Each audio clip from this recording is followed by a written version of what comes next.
Okay, so 3 bad intros later, and here we are. This is... Yeah, I guess... Okay, all right. We've tried very hard. Right into it. So, Raid Shadow...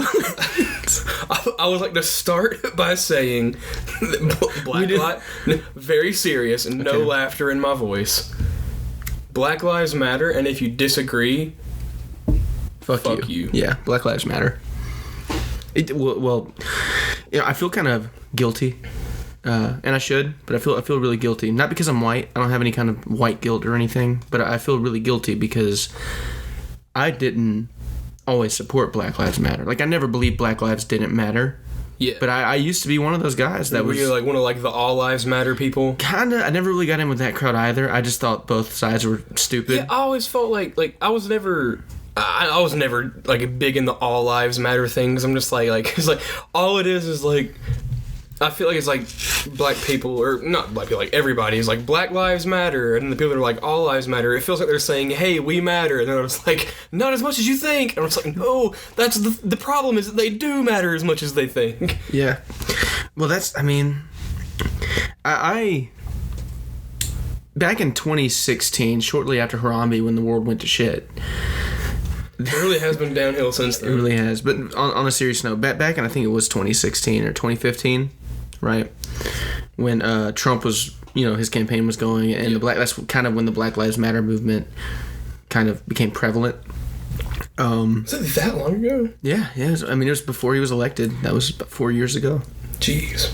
Well, what happened was there were some people in the Black Lives Matter community who claimed to be part of the Black Lives Matter community, who did some pretty like heinous things. I believe one thing was they kidnapped these 3 black people, kidnapped a white disabled man and tortured him for like 3 days. I remember that. Was it for 3 days? Yeah, and because of things like that, I kind of fell into I supported Black Lives Matter when it started, but now it's become something I don't like. And this was back then. This is what I was thinking, my mentality. And I kind of hopped off of that, and I stopped. I honestly, for the longest time, I didn't believe that any kind of white privilege existed. I didn't believe that it was real. I've always like believed in white privilege, because that is a definite. And a lot of people don't believe in it because like, oh, well, I'm white. Where's my privilege? Like, dude, just because you don't have it doesn't mean it isn't there. You know, like, or just because I don't have Madden like 2012 doesn't mean Madden 2012 isn't a thing. I don't know. Yeah. 2012 is a thing. I don't know. But look, no, I really didn't. I was not on that train. I didn't support it. I didn't believe it. I didn't believe that white privilege existed. Because I've gone through a lot of hardships, but it wasn't, and it's shameful that it took this long, you know, and over the past like couple of months, especially since coronavirus had become a thing, you started noticing a lot. Like it seemed like all at once there were just a lot of them, a lot of these cases coming to the forefront of black people, specifically being abused by the police, which has happened for a long ass time. I mean, it's happened since the country was since the country's inception. You know, that's pretty happened. Much, yeah. Since what was it? Since the 1600s. Have you seen what Baskin Robbins said? No, I haven't. Okay. I think everybody should look up what Baskin Robbins' statement about the issue is, and later I'll show it to you, because they, like, everybody, like, all the other companies... You can pull it up and read it to me. Yeah, I'll see if I can find it real quick. All the other companies are like, yeah, we agree, Black Lives do matter, and Baskin Robbins went in. Nice. No, man, so I'll just finish with this. I'm kind of ashamed of myself, and I'm not trying to say this to take away from what's going on right now. But I mean, 100% Black Lives Matter. They've always mattered. Whether I chose to believe it or not, they always mattered. And I don't mean in a all lives matter kind of way. I mean in a Black lives specifically in part. And the privilege that they don't have. You know, I believe that everybody in some way or another has some form of privilege. For black people, it has nothing to do with their skin, and they probably have some of the least amount of any kind. If they have any, it's very low. I would like to quote, I don't know the name of that guy in the video that you showed me, but I would like to quote a man whose name I do not know, saying, Black Lives Matter, defund the police. I think it's shameful. Oh my god, he went in. Dude, he went I'm gonna leave a link to that in the comments, because it's a 30-second clip. There was a Zoom city council meeting going on in Los Angeles, and this guy, I think his name was Juan, gets on there and just for 30 seconds goes in, and it's pretty fucking amazing. Black Lives Matter. 100%. Yeah, I'm trying to find this tweet. I'm just gonna go to Twitter and look for it. I googled it and didn't find it for some reason. Wow. I don't know why Google didn't have it. I found a couple places talking about it, but those places that were talking about it didn't have the tweet. I think that it's actually been really amazing though, seeing at least on my Facebook thread. I don't really use Twitter all that often. I use Twitter. I use Facebook. You do? Yeah. I use Facebook. And Instagram, and to an extent Reddit. Dude, I've seen a lot of stuff on Reddit, dude, that I haven't seen on Facebook, and I share it when I see it. Yeah, Facebook has for a long time been the slowest to get a hold of anything. You think so? Oh yeah. What's that? Well, I can't remember the last time I saw a meme on Facebook that I hadn't seen on Reddit 3 days prior. Do you think that it Twitter's a little slow as far as memes go? Twitter's a little slower because a lot of the big meme pages on Twitter are bots that repost Reddit memes. Mm-hmm. Do you think that it might have something to do with the fact that on Facebook you have friends, and that's more of what it is, instead of just being able to follow these different mass medias and stuff? You're like, it's mostly you're seeing what your friends post. Probably. And share. Probably, because on like Reddit, you don't see what your friends post. Mm-hmm. You see what's like popular with the things that you follow. Right. Dude, I actually put a post on Facebook, reaching out to my friends and saying, I wanna be more versed in your culture. I want to understand it more. And I think the way that in our modern culture, I think one of the best ways to do that is through movies. So I put out. Oh, I'm sorry. I put out asking for my black friends to tell share with me movies that they think accurately depicts the struggles and the triumphs of the black community and the realism of it all, and movies that have helped influence the black community. And I mean, I got a lot of messages out of that, a lot of lists, and I got a lot of movies to watch too. We should rewatch. Black Klansman when we get a chance. Dude, that movie is out of this world. Oh, God. Mm-hmm. Dude, there was on Facebook, man. This one chick I put on Facebook after Anonymous released the cases on Trump, right? And in case you haven't heard, what he's talking about is supposedly if you believe that Anonymous is a credible source, which a lot of people do.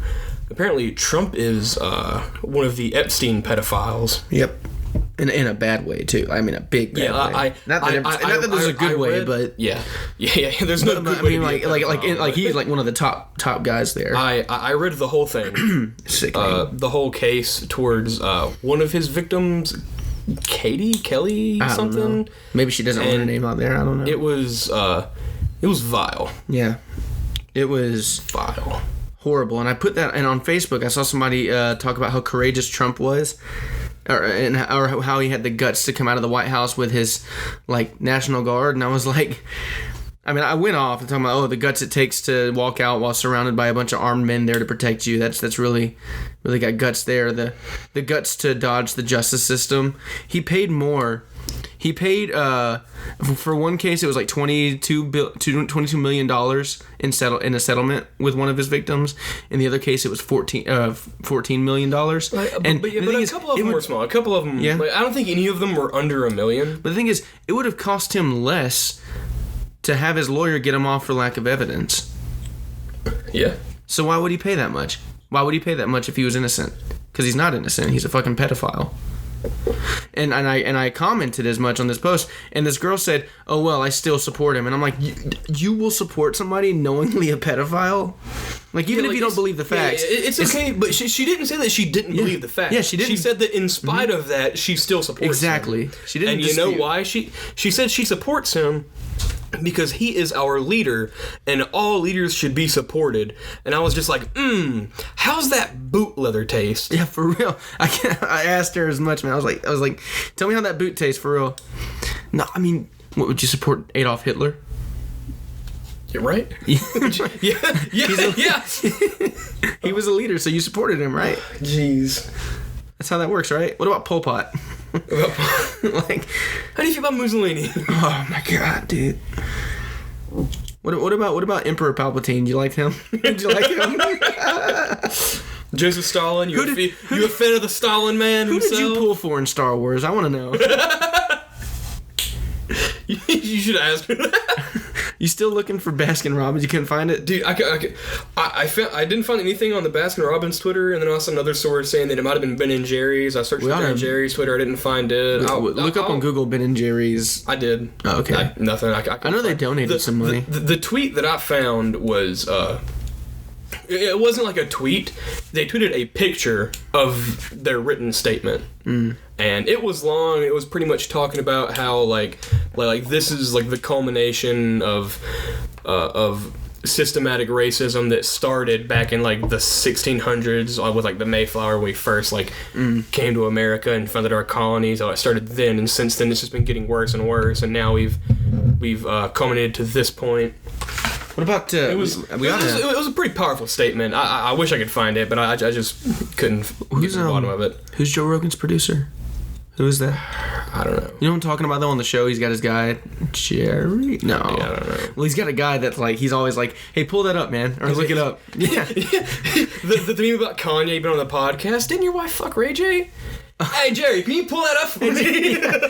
I'm telling you, man. We need to get one of those. Yeah, that'd be nice. We need to get one of those so that way you and I can keep talking. Man in the chair.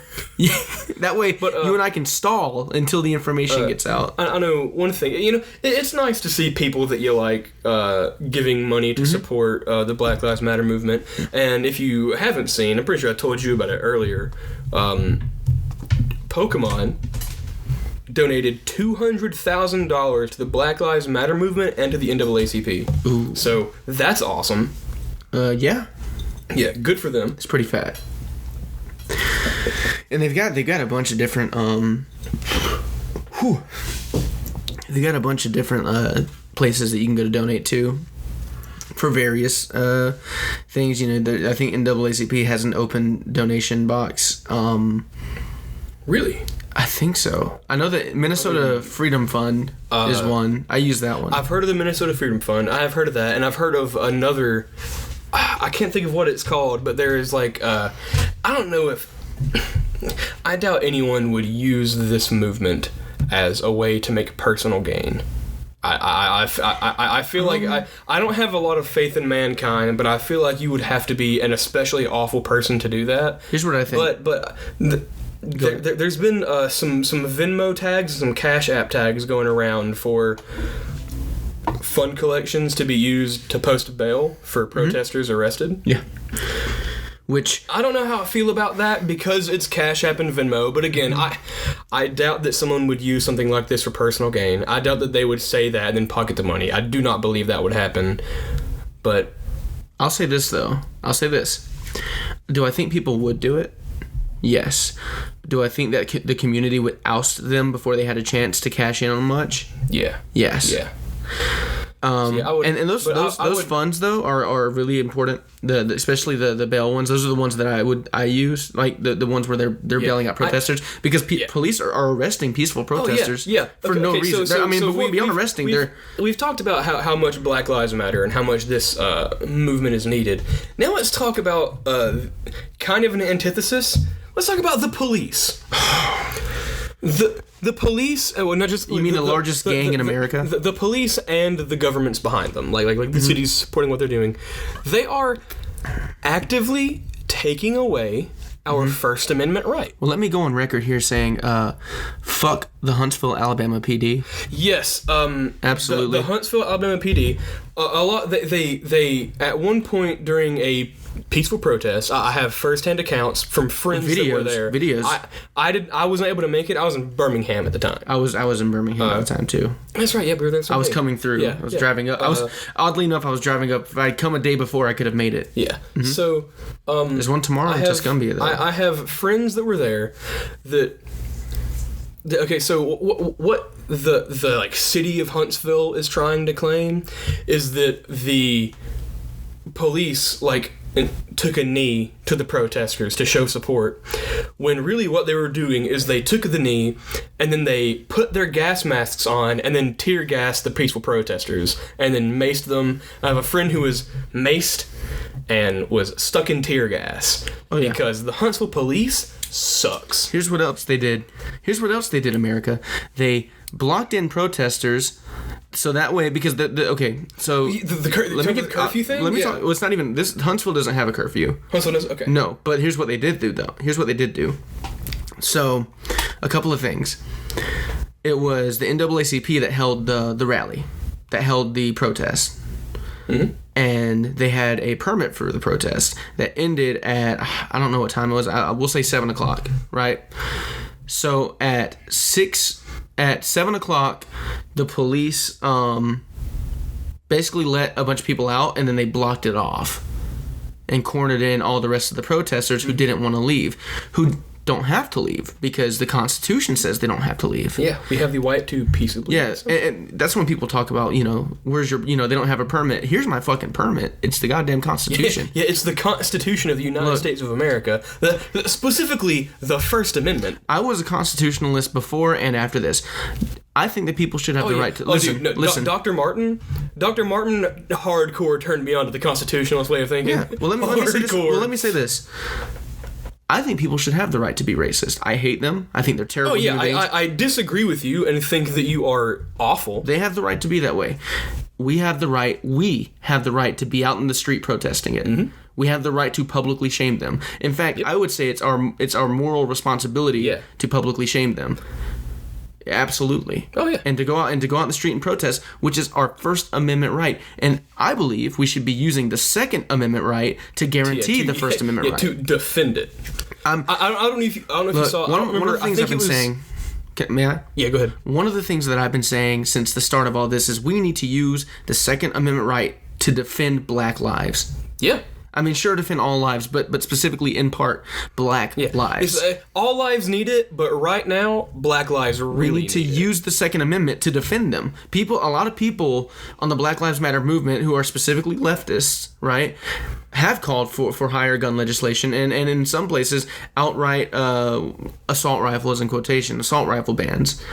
I'm against assault rifle bans. We should definitely have those. You want to know why we should have those? Look at what the police are doing to people right now. Look at what they're doing to peaceful protesters.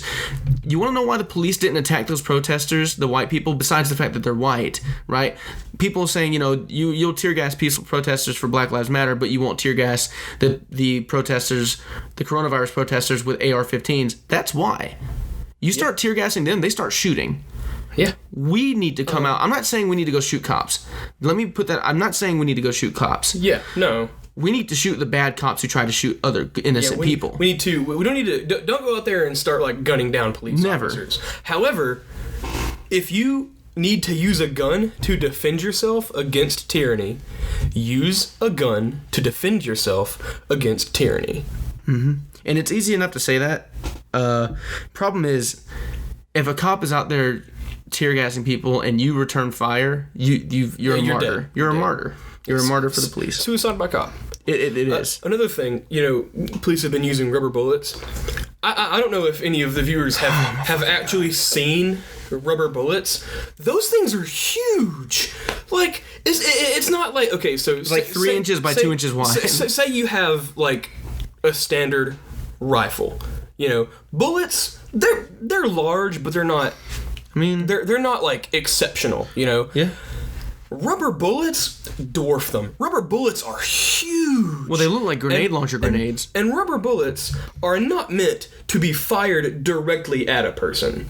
No. The point of a rubber bullet is to, from like 40 to 70, I think feet, maybe 40 to 70 feet away, you are to shoot them at the ground so that they bounce off the ground and hit your target.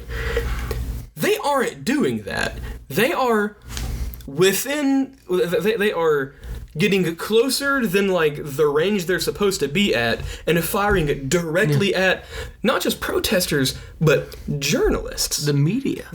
People who aren't even protesting, people who are there to report on the events are getting attacked by police officers, And they're giving them something to report.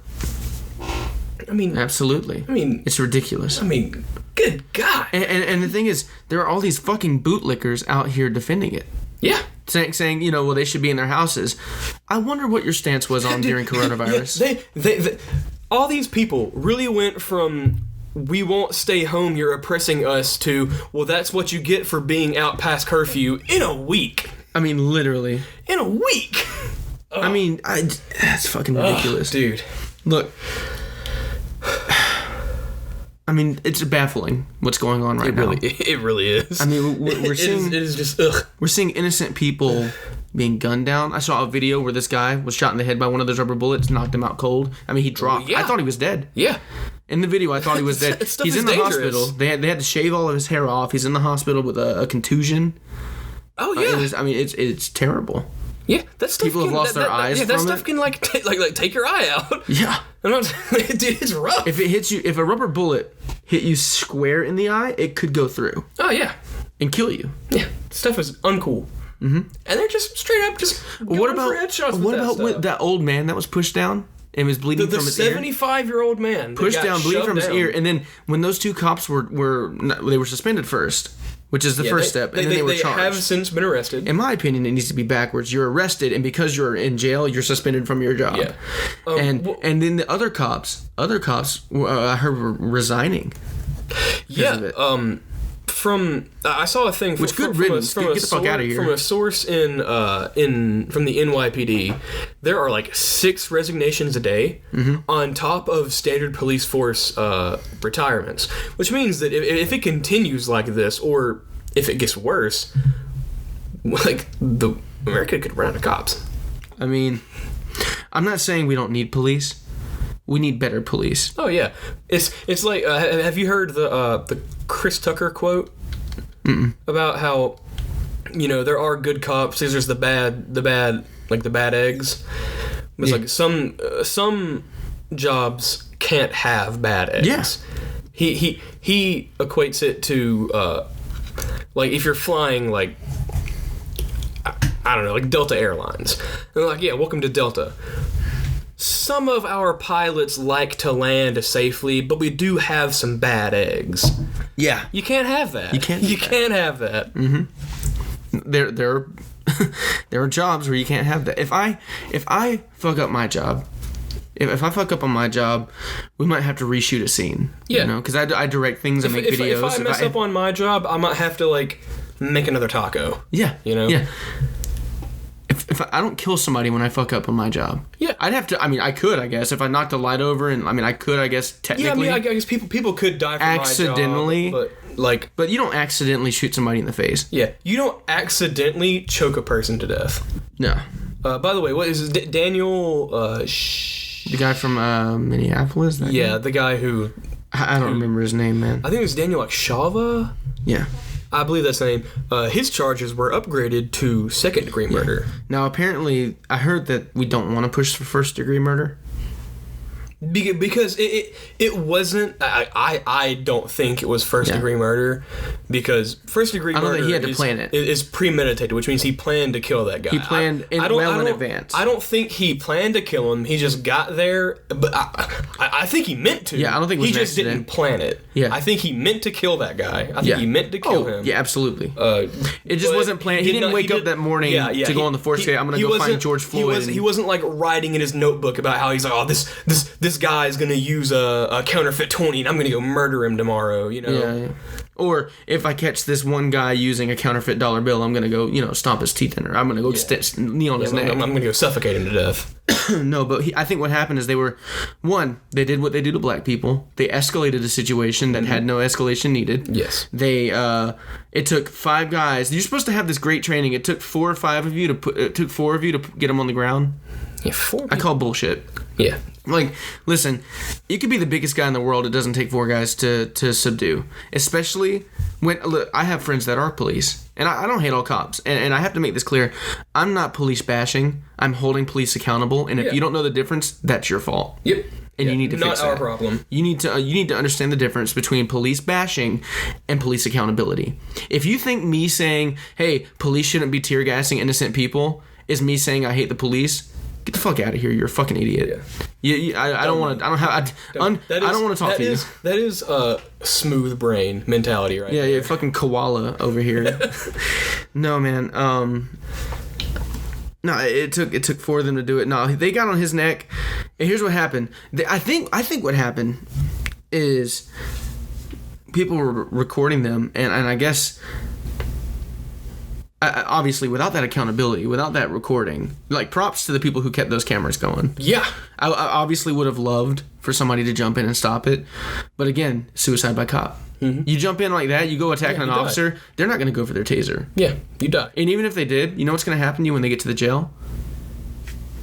Camera's going to get tilted up by one of their batons, and they're going to beat the fuck out of you, probably kill you, or you'll be hung in your cell the next day. You remember that one? Yeah. Yeah. What was her name?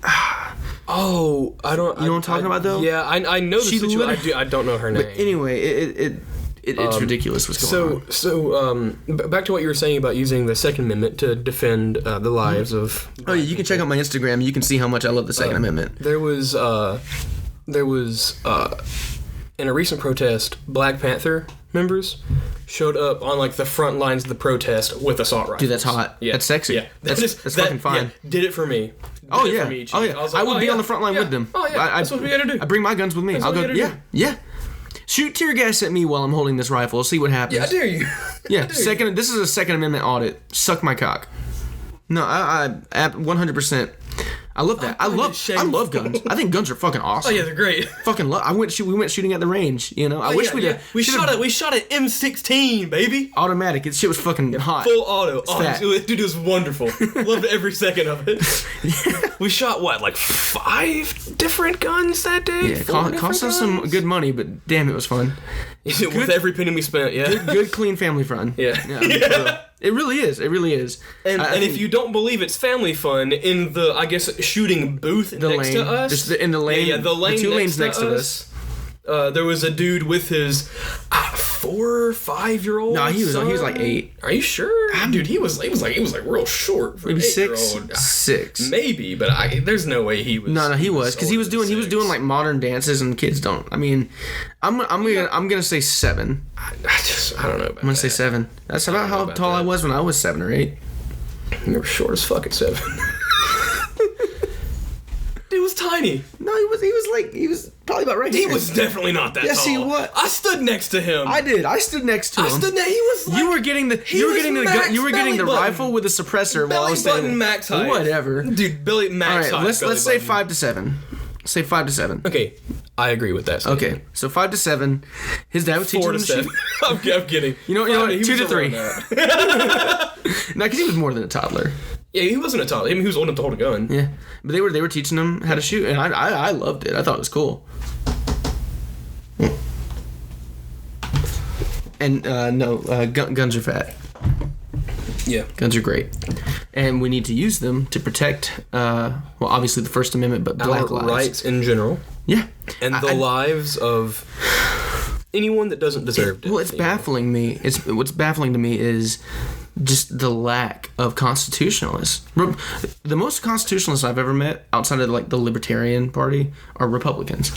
Yeah, that claim to be constitutionalists until it's protecting people that they disagree with. Yeah, it's like, and then the liberal side typically doesn't like the Constitution. They're actively taking away our First Amendment right, and then all these people that claim to love the Constitution are just like, no, yeah, there's no problem with that. Really? you don't have a problem with the fact that they are stealing our right to do something. Yeah, exactly. You sure hated it when coronavirus was a thing. Or, I mean, still a thing, but when it was first starting. When it was... No, here's the deal. It's still... Which, by the way, I think that coronavirus is going to get worse. Oh, absolutely. Soon. So, not just because of, like, the protests and everything, but if you look back at Spanish flu, over the summer of Spanish flu... Wait, it's hotter.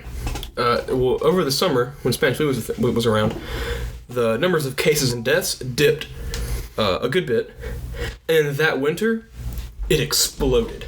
Oh. So I think we're going to get something like that again. Right now they're reporting the numbers are down. I don't know if I necessarily believe that, but they are reporting that numbers are down, and then come fall, winter, it's just going to explode again, and it's going to be awful. Mm. No, I think it's crazy though. Look, I try to be transparent, and I don't try to pander. All right, I say what I have to say. My opinions are genuine. Here's my opinion when it comes to the Constitution, how the left, the right, and the center feel about it. The most true constitutionalists are in the center, and that I've seen, and in the Libertarian Party particularly, but even outside of that, just constitutionalists, I've typically found them to be in the middle. They don't give a fuck what you do as long as you don't break the Constitution. The Republicans, they love the Second Amendment, right? They love the Second Amendment, except for when black people have him. Typically, most Republicans I've seen. Yeah. Some of them don't. Yeah, some of them, in fact, I would say, there's a large number of them that don't, but the majority of them that I've seen, a good bit, love the Second Amendment until one, black people have it, and they love the First Amendment until they get accosted for saying the N-word. Yeah. That's if they can't say if people don't want to, I'm not saying they shouldn't be legally allowed to say it. I think in some places you aren't, but I think so. You can be punished. I mean, people in high school and in colleges, even though they're outside of the school, if they get caught saying it, they can be. Yeah, they can lose their, about the TikTok thing that happened. Yeah. Which, here's my deal. The colleges, it's their discretion. They don't have to admit anybody in for any reason they don't want to. Yep. Public, or private colleges, but But their school punished them, and people were cheering for it. And I was actually against punishing them in the school system. If people want to start kicking them, if their local community wants to kick them out of their restaurants, it's their roll tide. Cool. Fuck them. Kick them out. We don't want them. We don't want those people around here. Get scum out of here. Do I think that the school system has, unless they made the videos in the school or they were using a school registered device, which they didn't, then I don't think that's really any of the school's business. Yeah, they were using their phones, I believe. If they were, man, my throat is getting sore. But no, Republicans love the First Amendment until they can't say those words. They love it, and what they'll do is when somebody says, "Hey, you shouldn't say that," instead of recognizing that either they shouldn't or debating whether they should or shouldn't, their only response is, "Well, I can, so fuck you." Yeah. And instead of actually debating on the roots of that word and what that word means, they just say, "Fuck you, I can do whatever I want." Yeah, it's pretty lame. But let's move on to a happier topic. I think we've exhausted what we have to say on what's going on. Just end it with this: Black Lives Matter. Just end it with this: Black Lives Matter. Defund the police. Yeah, defund the police. Black Lives Matter. I find it shameful, dude. Anyway, we're gonna link that video we'll put it in the comments.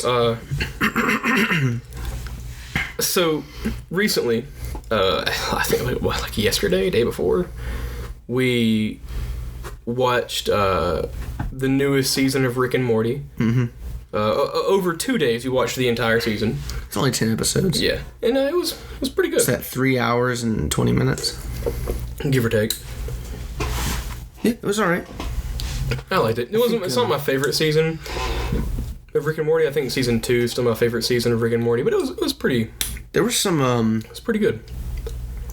I just, in terms of memorability, I remember more moments from the previous seasons than I do from this one, and I just watched this one.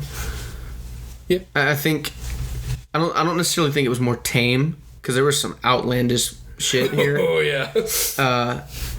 But I don't think it was as memorable. It seems like they didn't pull things back as much like they did from the other. By pull back, I don't mean hold back. I mean like pull from previous things that have gone on.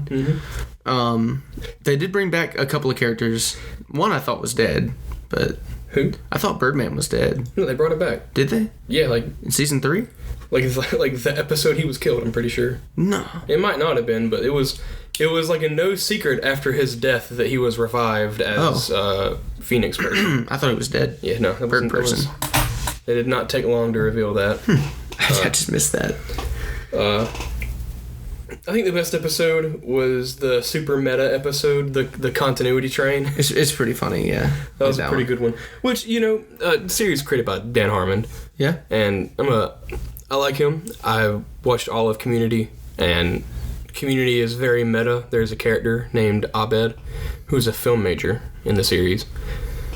And his whole thing is like, he references sitcoms doing the things that they do, and he references the fact that they're in a sitcom multiple times.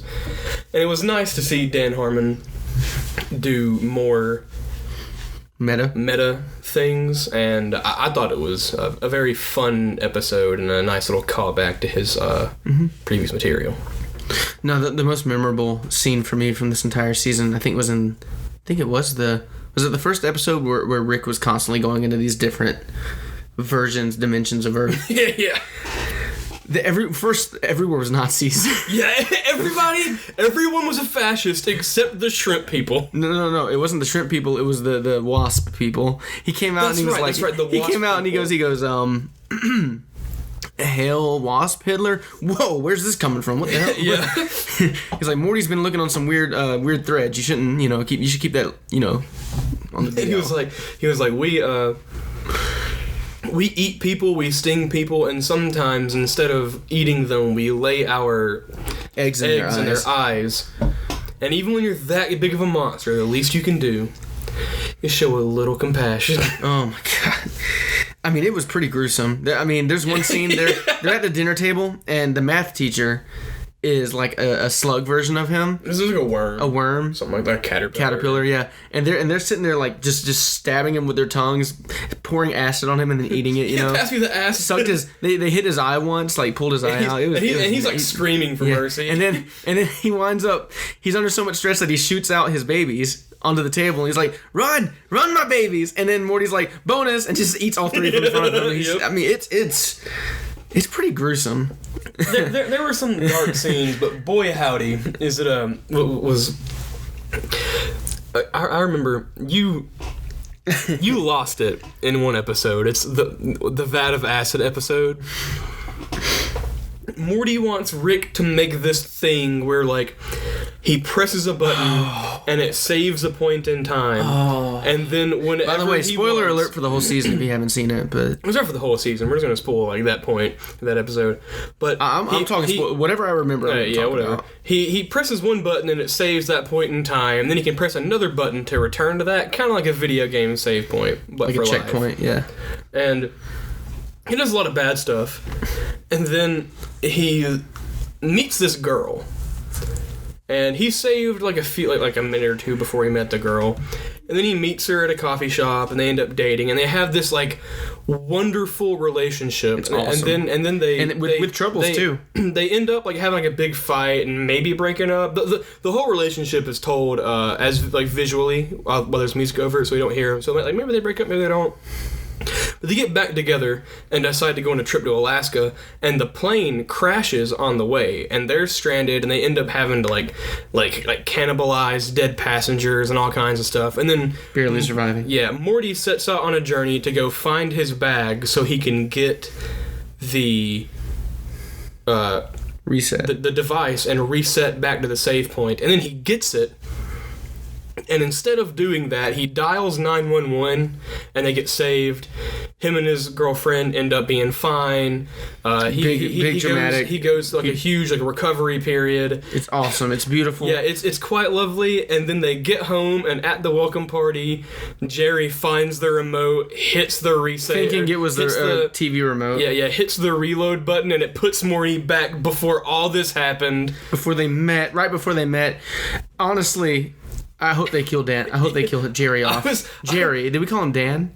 No, his name's Jerry. Okay. I called him Dad, I think. I don't know. Anyway, okay. Jerry. Jerry presses Jerry. the button, I hate Jerry. resets it all, and I was like, dude, I'd have killed him. Oh, yeah. Okay. I would have tried to play it cool and talk to her and redo that best I could. Morty goes and tries to talk to her, but he's freaking out about the fact that he just lost the last whatever of his life, and ends up messing it up, and she like maces him, and then he falls down, and when he falls down he hits the save button, so his new save point is him offending her and her macing him, so that relationship's dead. Yes, but then later on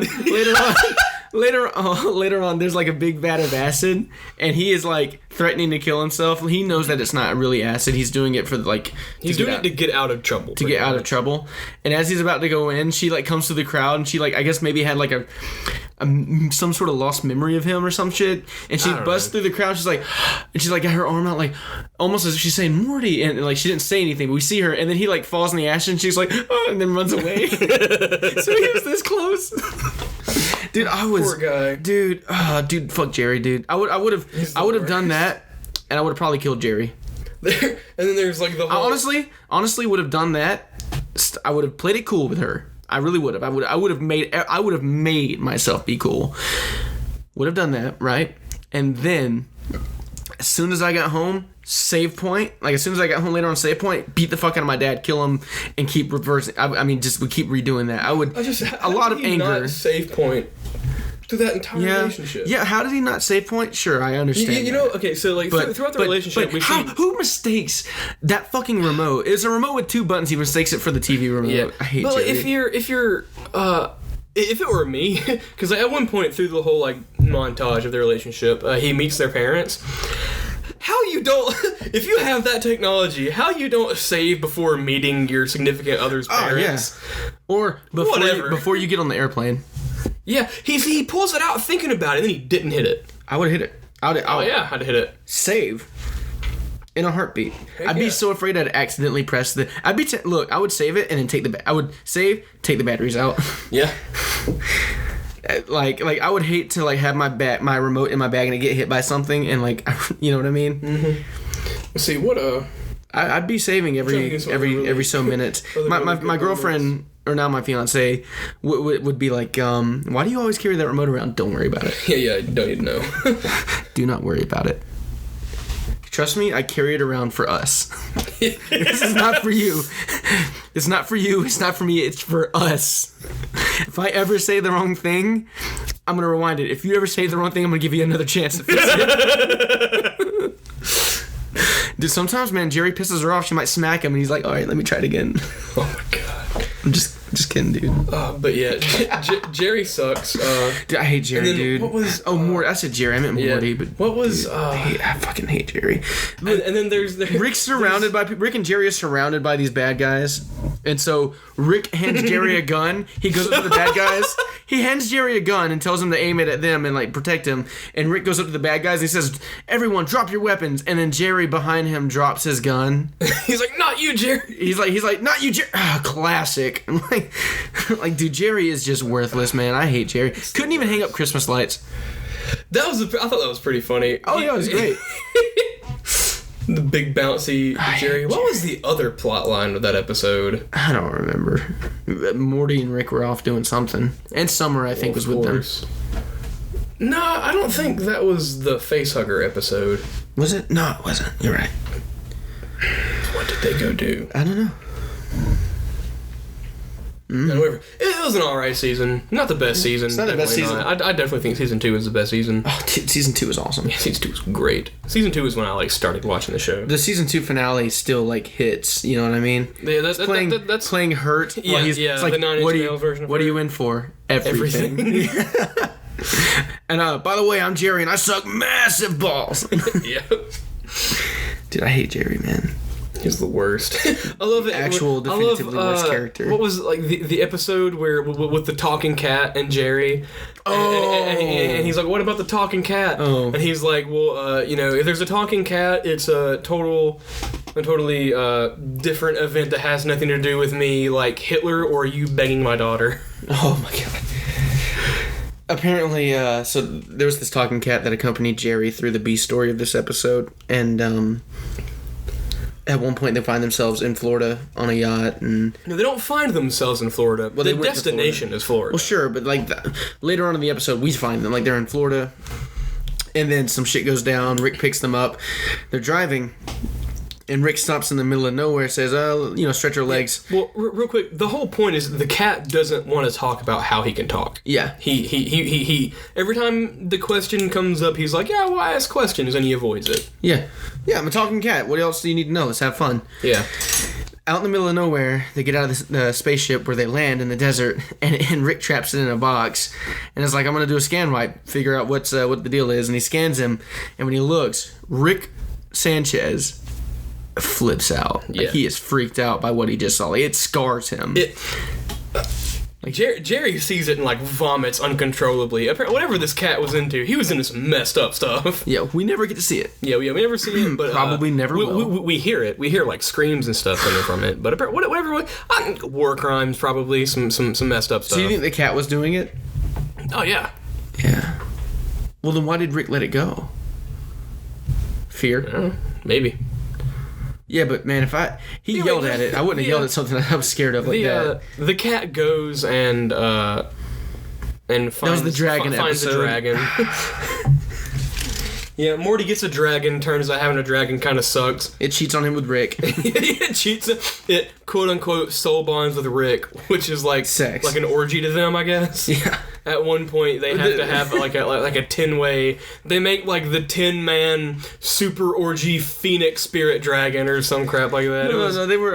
It was crazy. Morty's dragon, and then Rick was spending time with the dragon without Morty. They soul bonded, and the way that it works is they both start levitating in the air while this like magical electrical force is connecting them to each other, and they're moaning like they're having sex and everything. And Morty comes up and sees this, and Rick's like, "Oh my god, it feels better. I don't know if it's because you're watching, but don't go anywhere." Yeah. Yeah. Oh god. Yeah. That was a decent season. Yeah. It was decent. I think it's probably my third favorite. I think season 1 and 2 are my two favorites. Yeah. Season 2 specifically. I'd probably put number 3. Season 3 was okay. Season 3 had... It was alright. Pickle Rick, I know you don't like it. It's not funny. I think it is, man. Dude, what is... That's what's funny about it. Look, the fact that he's a pickle is the least funny joke in the whole episode. It's an episode full of jokes that are way better than the fact that he's a fucking pickle. I think it's funny that he's a pickle.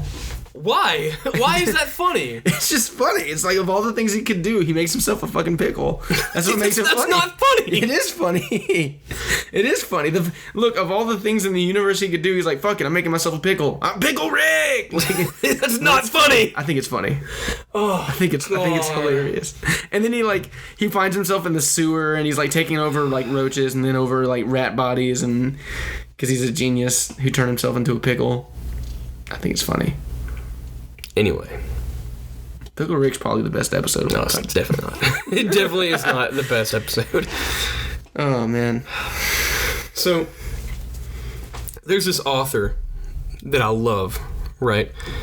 I've read a couple of his books in the past, and his ongoing series is the series I'm making my way through right now. I'm almost caught up.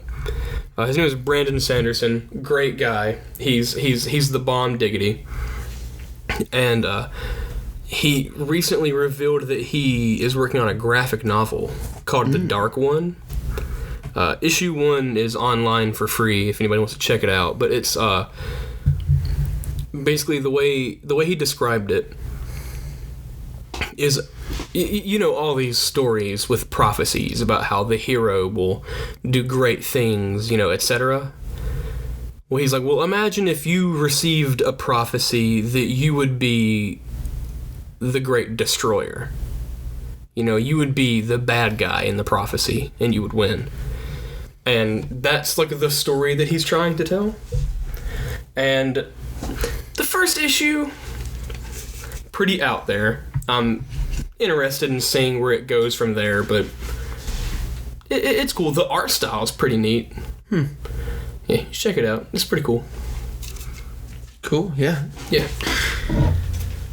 Now's our chance to talk about Audible, the not sponsor for this podcast. Not sponsored by Audible. Just we're not sponsored by anybody. No, we're not. But I hardcore love Audible products. I don't have time to sit down and read, so it's really awesome to be able to throw an audiobook on while I do stuff. Sponsored by me, myself, and I. Yeah, sponsored by the microphone that we bought and nothing else. Yeah, actually, I bought this one. Just saying. So we're not even using the one that I bought. That we bought. Yeah, we bought. Nah. Although it's a good microphone. I found another one. We were better microphone. Yeah. We were using. This is going to be only the second podcast we've uploaded, but we've recorded 5. Yeah. Yeah. This is our if this ever gets hype, ever gets big, one day as a special thing, we might release some of those earlier podcasts. Perhaps. But they are hard to sit through. They were hard for us to sit through. We were the ones talking. You were just don't want to be here. Look, let me tell you what happened to, I think it was our third podcast. Oh my god, dude. So, it honestly may be our best podcast. It was turning into one of our best podcasts. I mean, it was a good one. And we get about 2.5 hours in, and my computer shuts off. And I check. I forgot to plug up my computer while we were running this off my laptop. I forgot to plug it in before we started, and we got 2.5 hours in, and it cut off. I pulled back up our podcast and I checked where the last autosave was. It was an hour and 40 minutes. Yeah, big oof. Crushed us. We didn't even finish it, and called it a night on that one. Yeah, but no. One day, if this ever gets, if we ever get high numbers, maybe we'll set a goal to reach, and then we'll put some of those other ones out there. Yeah, so recently, by recently I mean a couple nights ago, we started replaying through the first Last of Us game in anticipation for the sequel that's coming out very soon. 13 days, I believe, from the recording of this podcast. Very excited for that game. Mm-hmm. It's not my most hyped game of the year. I think the game that I'm most hyped for this year is definitely Cyberpunk, which, I don't like to look at things through a cynical lens until they're about to come out, so I haven't quite looked through the lens at Cyberpunk yet, but I'm currently looking through this lens at Last of Us 2. What if it sucks? What if The Last of Us 2 comes out and it's awful? Because, a lot of the stuff, a lot of, story details have been leaked. I haven't seen any of them. I have avoided that like the plague. Mm-hmm. But I know it's out there. I haven't seen it. I don't know if anybody else has. But, yeah, dude, what if it sucks? I mean, obviously, I don't know what all goes into making video games. Yeah, couldn't tell you. Although I did job shadow some people that made video games when I was in high school. I'll say this. I would much rather the gameplay suck than the story. I play those games. True. I play The Last of Us for the story. I mean, I don't play it on easy mode. I play it on easy mode because I care about the story more. Yeah. I might play normal mode, but my go-to is normal. But sometimes levels are just hard, and I'm I just want to go on easy. Yeah, I'm playing I'm replaying the first game, playing it on normal. Mm-hmm. Although I've beat the newest God of War game. I beat it on hard. I don't think I beat it. I don't remember if I had a difficulty above it. All God of War games do, so I'm sure it would, but I've never even tried that. But I have beat it on hard. Well, we recently watched what was that Sony Naughty Dog released? The Last of Us 2 State of Play, which is about 20 minutes or so. It's a little bit longer than that. I think it was about 20. It might have been about 30, but it was in that area. But that was really cool to leave it. I mean, it's a gorgeous game. Yeah, they gave some updates about how the gameplay is going to work. They revealed a new enemy faction that uses stealth combat against you, and I think that's really cool. I think that's scary as fuck. Oh yeah, it's going to be terrifying. Dude, I can't wait. Can't wait. Look. It's all but confirmed. Animal zombies. Yeah, they didn't confirm it. Technically. They did not confirm it, but they heavily alluded to the fact that this game will have other animals infected with whatever it's called. I was talking to you about it the other day, and now I just can't remember it. I have the worst memory. FEV. Cordyceps. Yeah. Sounded to me like a. It sounded like just like an animal roaring. They didn't show it. They just played the sound clip. I'm here for the alligators. Yeah, it's looking like because of some of the gameplay they showed about a 10-minute straight gameplay clip.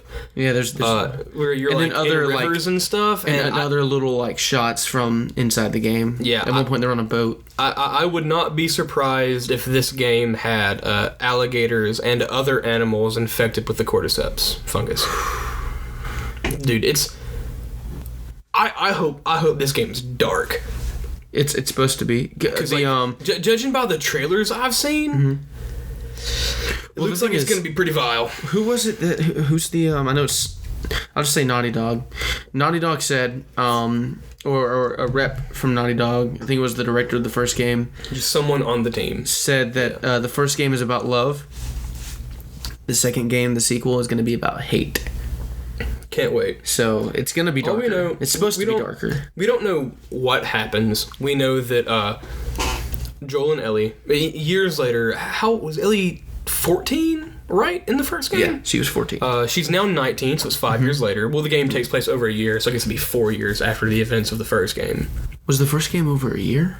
Yeah, it was, wasn't it? Yeah. It starts in, I believe, spring, and then we see it in summer, winter, and in fall. Or maybe it starts in fall, and then we go around.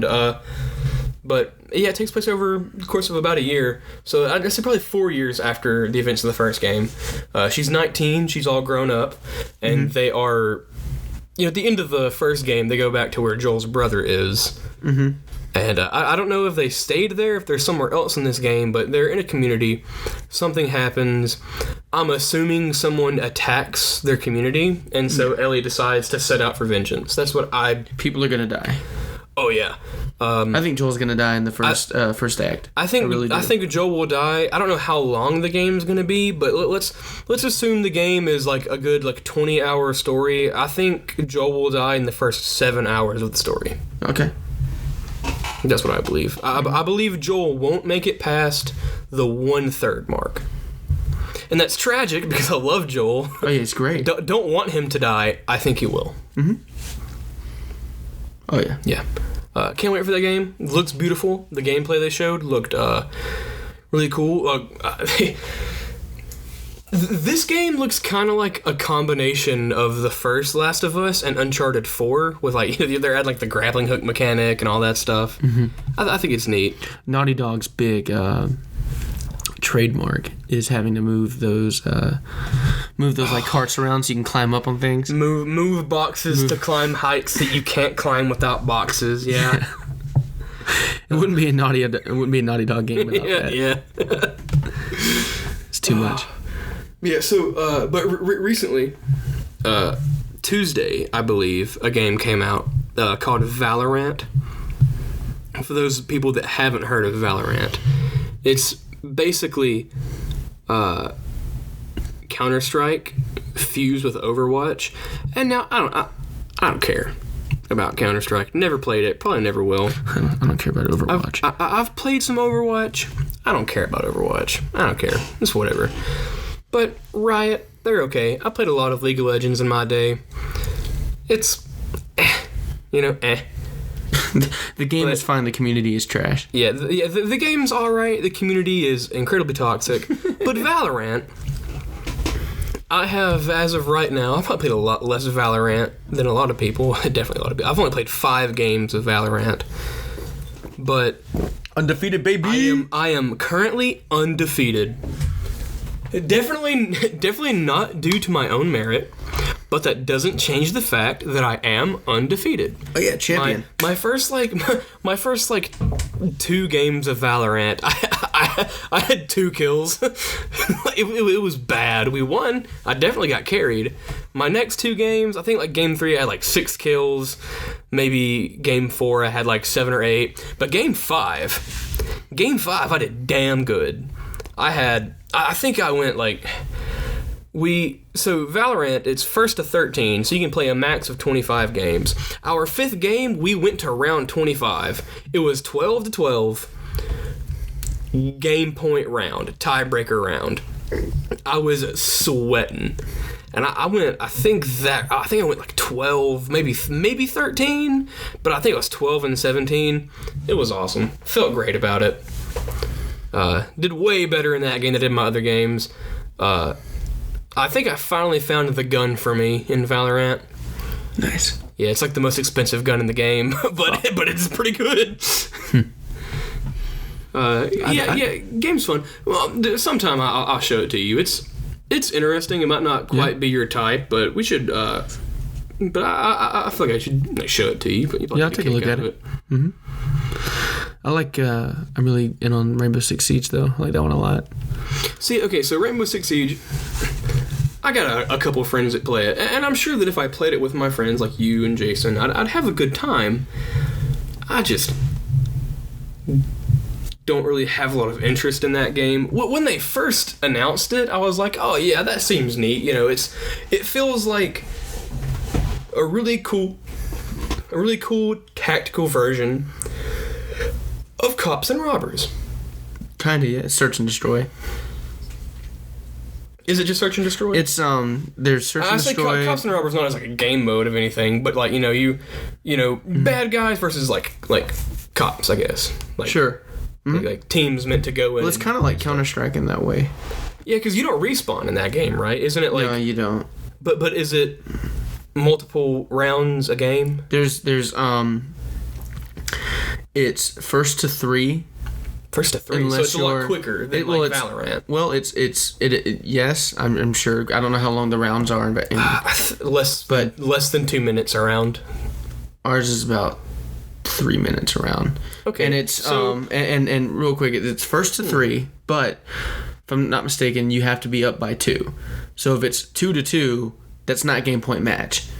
You know. Okay. You have to win by 2. Yes, unless you go into overtime. If you go into overtime, it's first to 5.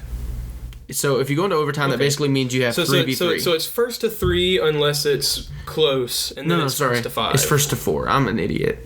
Okay. I think it's first to 4, but you have to be up. So basically, if it's 3-3 and the other team scores, they don't win because you just have to be up by 2. Now, but that puts you into overtime. So if it's 3-3, and then the next game they win going 4-3, and then you win going 4-3. And then 4-4. Then it's tiebreak round. Next person to win wins. Yes. Okay. Yeah. Okay. Gotcha. Basically, if you get 3-3, it goes directly into overtime. If you get 4-2, no. So if you're 4-2 would be right because you're up by 2. Yeah, you win. That's what I'm saying. Yeah. 4-2, as in no overtime, is what I meant. So if it goes to 4, if it's 4-2. That's the game.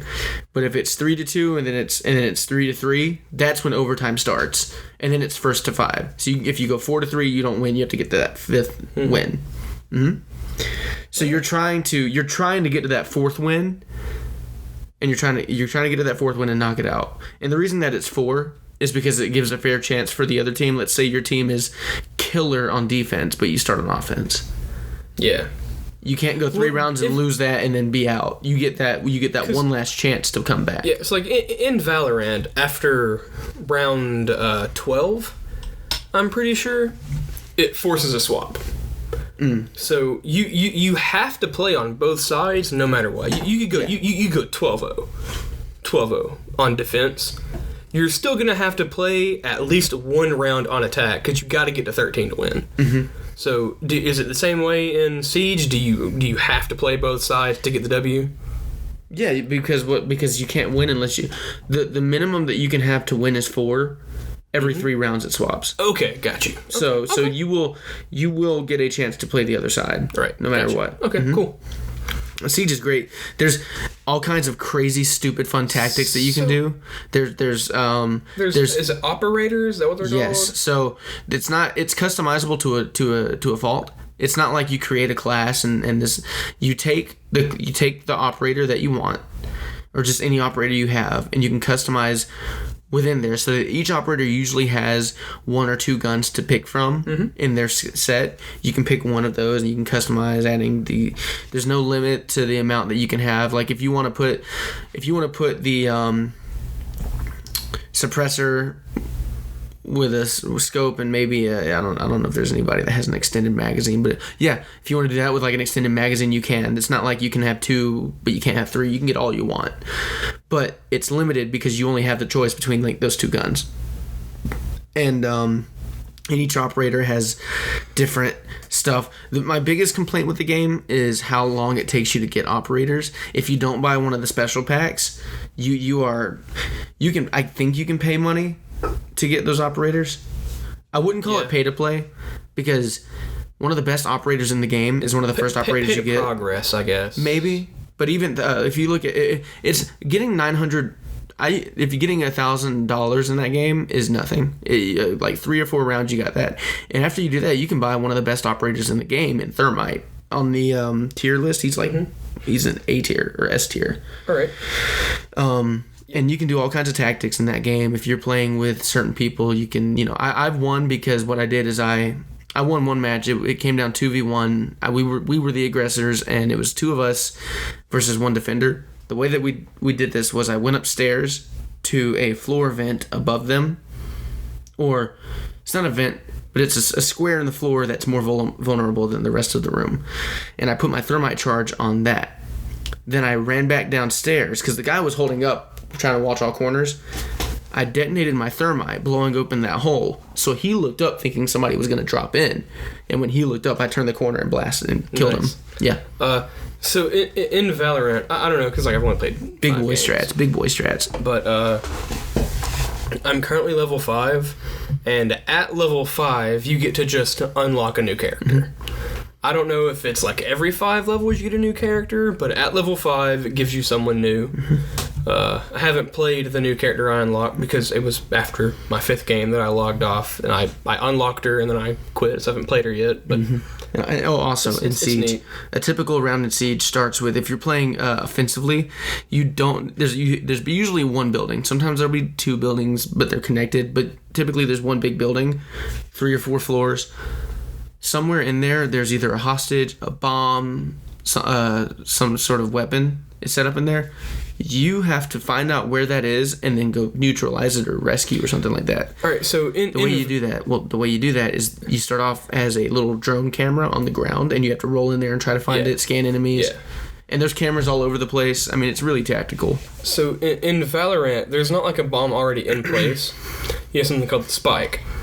And a player on the attacking team picks up the spike, and then you have to make it to one of 2 designated zones and plant the spike. After you plant it, if you've planted the spike and then your entire enemy team gets wiped out, the game's not over. You have to kill them and then disable the spike to win. If you can't disable it in time, you lose. Sucks. That's there's in Siege, that's one of the play types. That is one of the modes. Yeah. There's typically 3. It's hostage, bomb, where they have to basically come in and defuse the bomb, and then there's 1 more, and some of them have 1 objective, some of them have 2.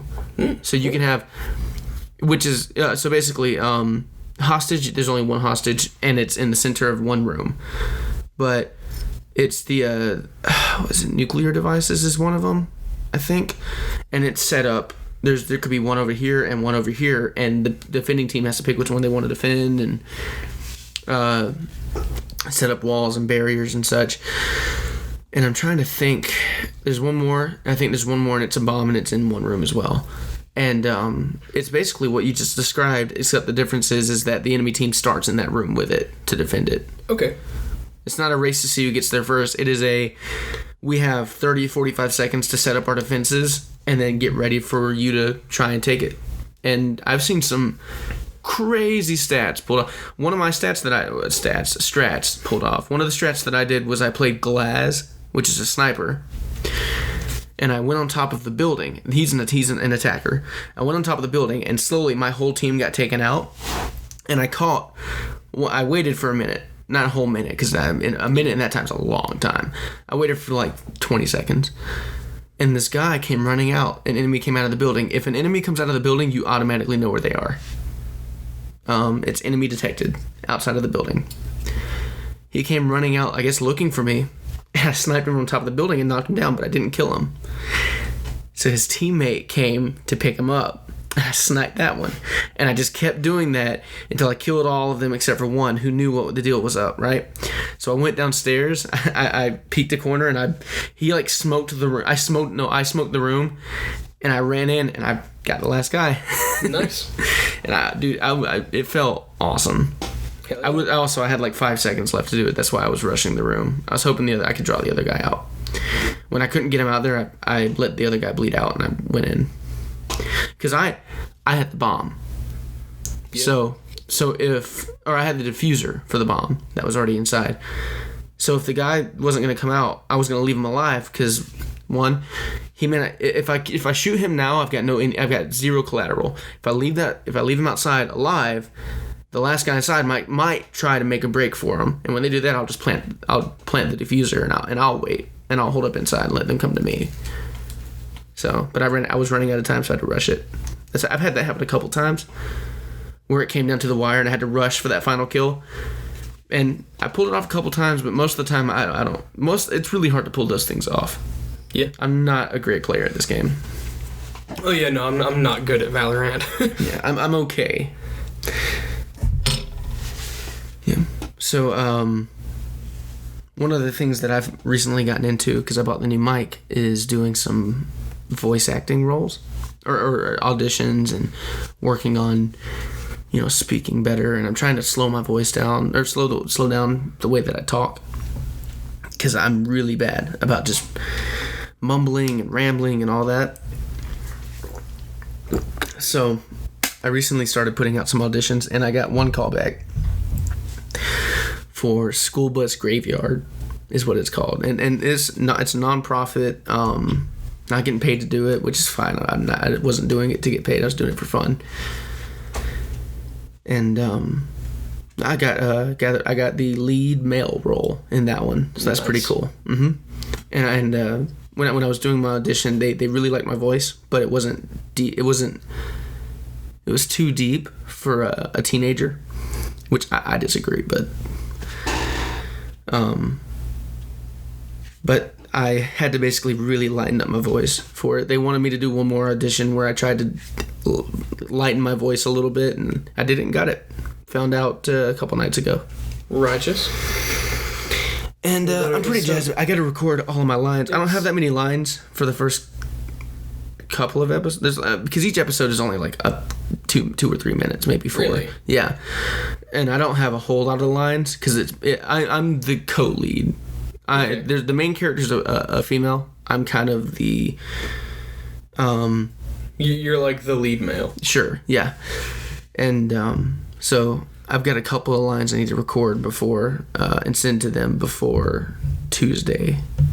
Better get on that. Yeah, I mean, I don't have many lines, but yeah, it's some of the lines I've already done in my audition because they gave me something to do. Though.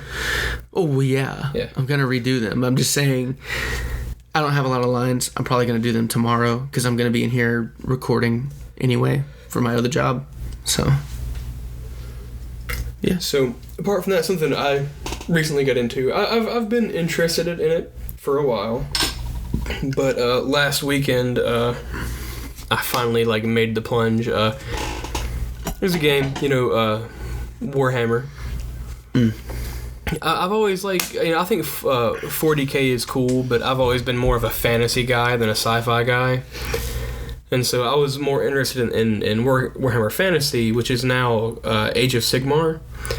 And I was in Birmingham last weekend, and a buddy of mine went to the Games Workshop in Birmingham, which the dude told me was the only one in Alabama, which I think is pretty cool. But we went, and I bought a starter army for the Sylvaneth, which are tree people. And I've got it almost completely built. I've built all the standard units and one of the special units. The only thing I have left to build is this unit called the Tree Lord, which is a really big unit. He's got a lot of pieces, And I just know that I'm going to get really frustrated building him. But I'm going to give it a shot tomorrow, see what I can do. A friend of ours from out of town is coming in, and he's going to spend some time with me, and he's going to watch me build it as we spend some time together. And his parents are coming with him because they're coming to town for something that he has to do. And we're talking about getting dinner, and I was hitting him up about it to see if he still wanted to do it, and he was just like, yeah, man, a dinner and a show ought to be pretty fun. All I could think about was the failed openings to this podcast. Oh, jeez, dude. Yeah, was it take 3, I think, when we finally got it? 4. But yeah, so... It's trash. So we got a movie that we want to review. Oh, yeah. A documentary, actually, this time around. A documentary on Hulu called Wrinkles the Clown. And I think this will probably become how we normally end our podcast. Yeah, we'll probably end with a movie review. Of some kind. Yeah, so if you will pull up the scorecard that we typically use. Oh, yeah. But yeah, Wrinkles the Clown, what it's about is the 2016 crazy clown craze that everybody was freaking out about, and everybody was posting about. It is about the man who started it all, this guy Wrinkles the Clown, and what he did was he was supposedly a business that you would call him, and you would pay him money, and he would come to your home and he would scare misbehaving children. And from there, it just kind of excelled. And the documentary is, I believe it was 78 minutes? Yeah, no, it was 83 or 84 minutes. Sure? I thought it was an hour 18. 78 minutes. No, I think it was like 83 minutes. I can look it up. Hold on. Yeah, we'll look it up. We'll give you the Wrinkles the Clown. We'll give you the definite total. Very good documentary. It starts out really strong. No, you're right. Yeah, 78? It's hour 18, yeah. Yeah, okay. So it's 78 and some change. It's really cool. It starts very strong, and then about like the midpoint, it gets like I've seen it twice now, and about the midpoint I was like, okay, it's kind of dragging on. It's getting a little long-winded. Like, yeah, like what are we getting at here? Mm-hmm. And then around like the 48-50 minute mark, there's kind of a twist. Oh, it's crazy. And at that point, I was just like, okay, so now the documentary starts, right? So basically, what happens? Really interesting, really quickly. I'll go ahead and we'll go ahead and we'll give you the juicy details, and then we'll start with the scale. So, okay. This is a spoiler review. Yeah, spoiler review. This is the end of the podcast. Crazy. So if you don't want to hear this, just this is it. Crazy from a documentary that we have to do spoilers, but anyway, it was good having you. Yeah, it was. Yeah. So it follows the stories of Wrinkles, and it talks to a bunch of people. It talks to a couple kids that like Wrinkles, and some people that have to do with like behavioral, I guess like kind of disorders. Issues. Yeah, issues and misbehaving children. Yeah. So. And we should also preface real quick. This was kind of one of the things that, I don't know if you remember, but back in 2016, clowns kind of became a thing. People were wearing them, and this kind of sparked that. Yeah, it's about like how it started. Yeah. So we meet the man behind the mask, but he does not want to be shown. It's an old man, and at no point do we see his face. It covers it, and he does the Wrinkles voice the whole time. So that you can't tell his real voice. Yeah, because he doesn't want to be identified. Mm-hmm. And it's revealed later on that the reason he does not want to be identified is because because his number's out there, he gets death threats, like a lot. Mm-hmm. People call him being quite violent towards him. And then like the whole time running parallel to the actual documentary side is like kind of like a fictional recreation of him doing scary things and like abducting children and killing them and like painting walls with their blood and stuff like that. And during one of these fictional recreations, he is kidnapping a girl and he is pursued by people. They catch him and he unmasks. We do not see his face, but he unmasks. And then it cuts from that to what is, I guess, like in between takes where we see the old man's face and he's like talking to the directors about what he needs to do. And it is then that it is revealed that it cuts from us seeing the old man's face to a black screen. We hear a light click on and it shows the Wrinkles the Clown mask. Another light clicks on and at the end of a hall is a man in a hood with his face covered, sitting in a chair. And it is then that it is revealed that the old man we've been talking to this whole time is not Wrinkles the Clown, but a fictional representation that the actual Wrinkles has requested to throw people off. Yes. And then the documentary starts, and it gets into the twist. Actual story about Wrinkles. Yeah. It was actually pretty wild. Yeah, it was like really wild. Like when that happened, I was just like the first time I watched it, my jaw dropped. I was like, oh yeah, dude, what? The way they pulled that off. What? Oh yeah, that was a twist. Yeah, it was a haymaker. They had me going. Yeah. I saw his face and I was like, oh snap! And then he's talking and it said actor. And it said his name. It said this, like, you know, in documentaries, when someone starts talking, it'll like show their name and maybe what their association is. It said actor, said his name, and I said, oh, they got an actor to play the old man, you know? So he didn't want to, because he didn't want his face. So for these like acting scenes, and then no, I was wrong. It's just a fictional thing. Yeah, completely. In fact, fictional. The other guy's like a so far slightly overweight young guy. Is the other guy? Yeah, probably like. Barely, but yeah, I would put him probably late 20s, mid 30s for the actual Wrinkles the Clown. Yeah, and he goes into. We see how all the videos how he started the fad, and we see all the videos that. Because Wrinkles the Clown, there were like a bunch of videos about how crazy he is and stuff. And like all these things that he's doing, like sneaking into homes. We see how he like created those because they were actually legitimate productions. Yeah. There were things that he created with like a cast and crew. Yeah. That he himself edited together. Using actual film terms. Yeah. You know, Action 1, Action 2. Yeah. I mean, it was... The work he put into it, actually pretty impressive if you ask me. I was to create a hoax like that, it's pretty crazy. Yeah. Very, very good work. Very good documentary. I think it was okay.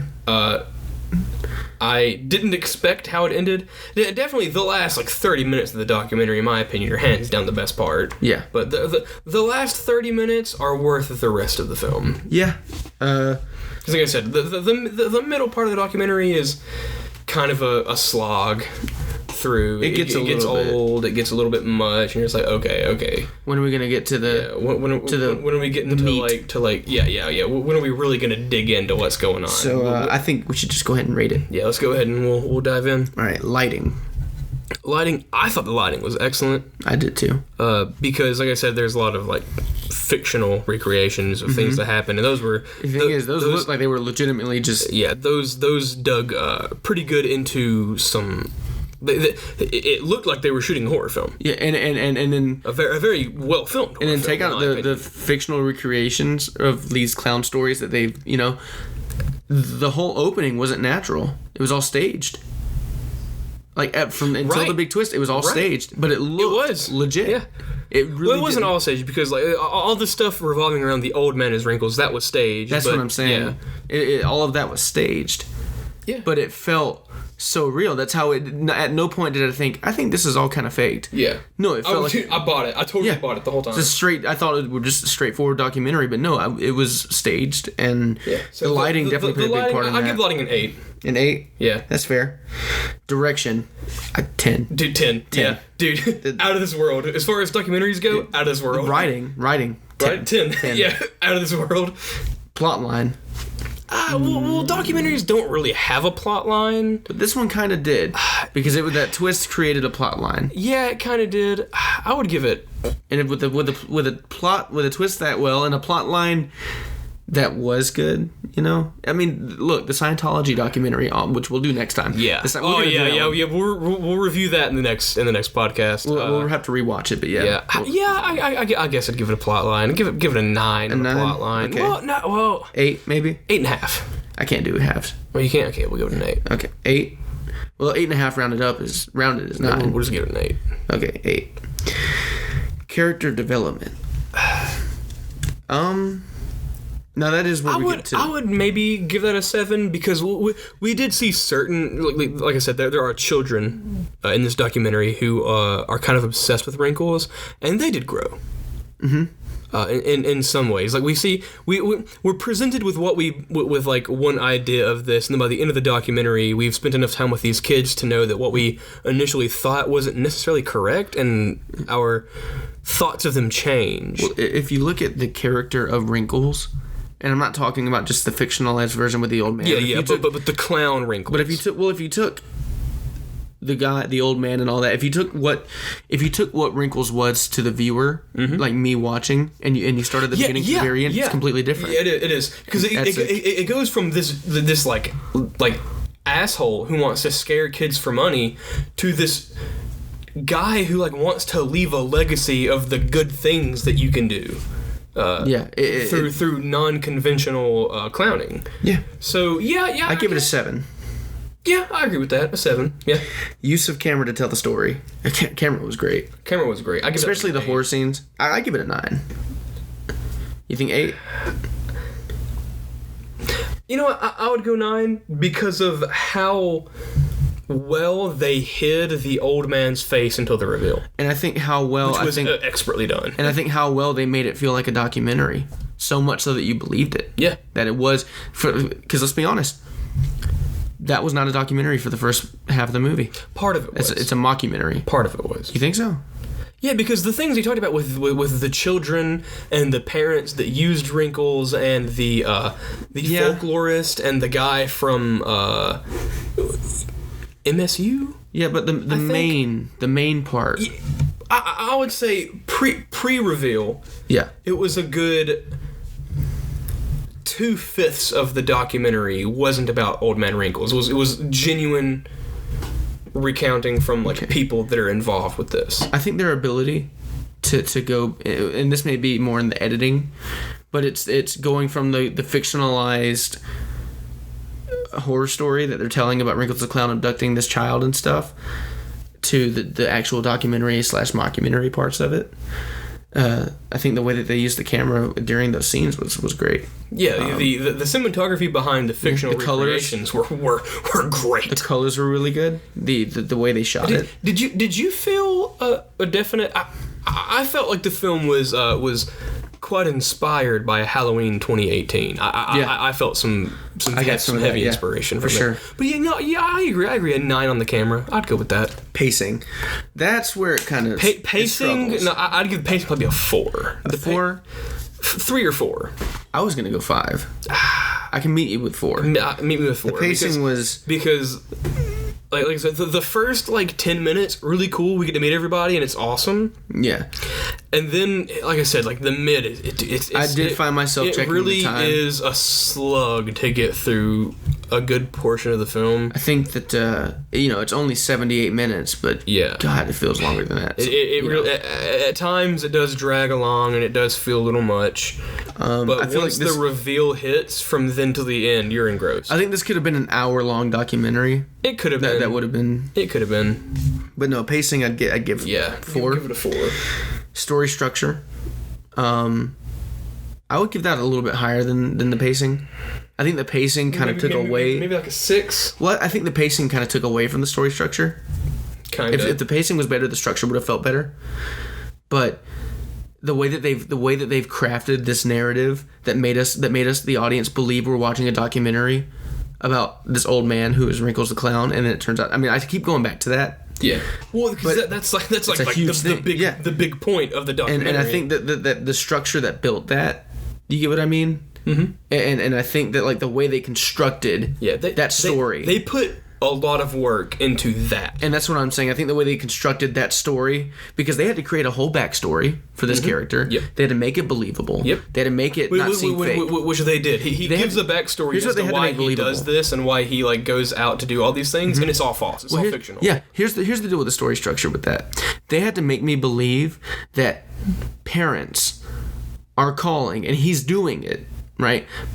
Because I mean, parents did call. Parents do call for. They made us believe that this guy is doing this. That this old guy living in a camper, like a shitty RV, like an RV camper who spends his times at strip clubs, at in cheap motels. Yeah, eats hungry man dinner every night. Drinks. I mean, doesn't shave. Yeah, drinks whatever he can afford to buy. Lives in Florida but has like a Bostonian accent.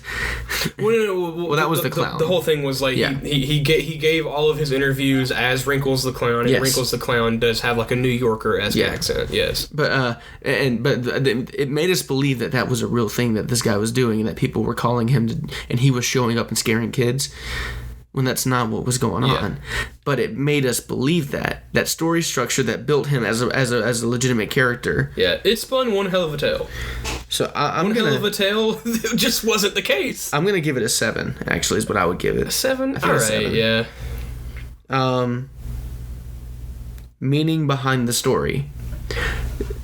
Now, are we saying? Now, here's the deal. The meaning behind the story was not under the surface. It was very much out, and that's the thing with documentaries is they are talking about these things. Yeah, but it's not talking about how well they hide. Two whole people to talk about the meaning of like how okay it is to use Wrinkles the Clown. Yeah, and the guy at the very end talking about like the legacy and what's important. And how he personally the real man behind Wrinkles does not agree with using him as a disciplinary measure for your children. Yeah, but this isn't asking how well does it hide the meaning. How good is the meaning of the story? I agree with the meaning of the story. Yeah, I don't know. I think what he said was a little far fetched. I think what he said about Wrinkles the Clown being a positive. Well, that's what he wishes for. It's not really the meaning. Sure. It's what he wants to be remembered as. What's the meaning? I think the meaning is that you shouldn't mentally terrorize your kids with false. Sure. with false things. I think there's something a little bit deeper there, though. And I think the deeper part of the meaning behind the story has to do a lot with wearing our masks in society. I know that's probably you think might be reaching, but I think that is reaching personally. It shows what the film did a really great job of was showing the different walks of life of the people within the story. And this guy and the character that he created, because he thinks this is kind of how he views Wrinkles the Clown. Which we never see the real man. He does say we never see his face, and he does use a voice modulation the entire time. What I'm getting at is Wrinkles the Clown being this outcast of society in a way. I mean, he really is like the guy, the old man version. Yeah, is an outcast to society who lives in a place. He's getting death threats. He hates it. All of that. But when he puts on the mask, everybody loves him.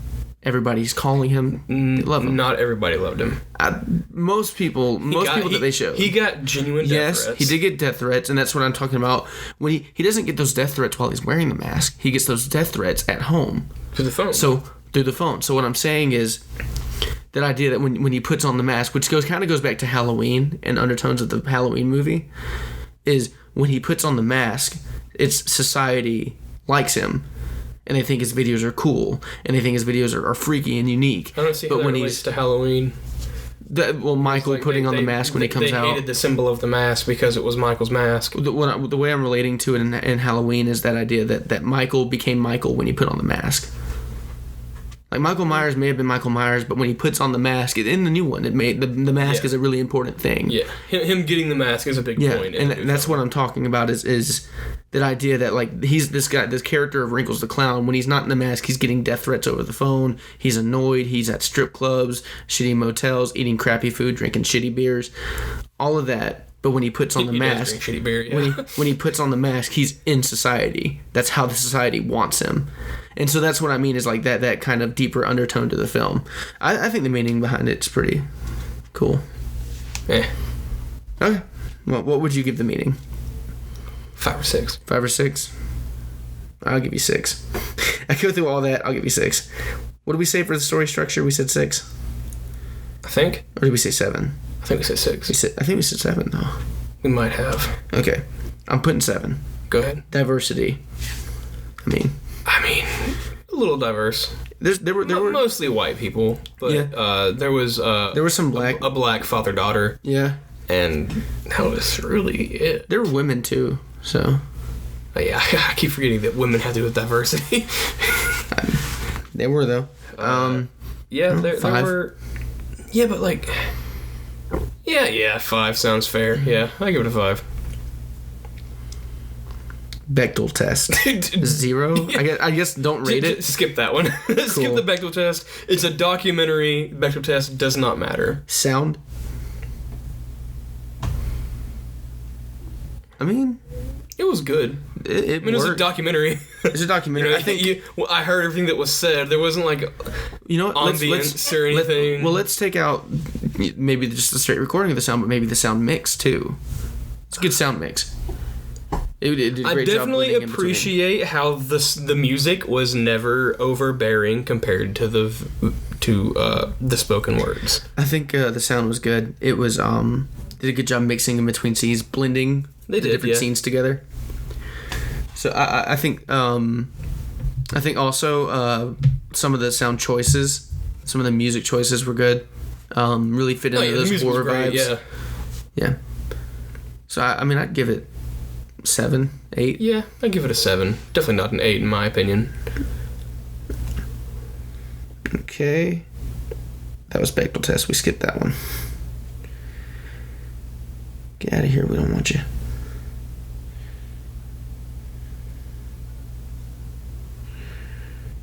I'm curious how you would score a Bechdel test, because I feel like the Bechdel test would either be a 0 or a 10. You know? Okay. Because it either happens or it doesn't happen, right? Yeah. Either it happens or it doesn't. So, like, what do you have an option to rate a Bechdel test on a scale of 1 to 10 when it's either a 0 or it's a 10? I tend to skip that one. There's better ones out there than the Bechdel test. Yeah, all right. Well, is that all? Is there more? That's all. Right, so what do we got? The average is 7.4.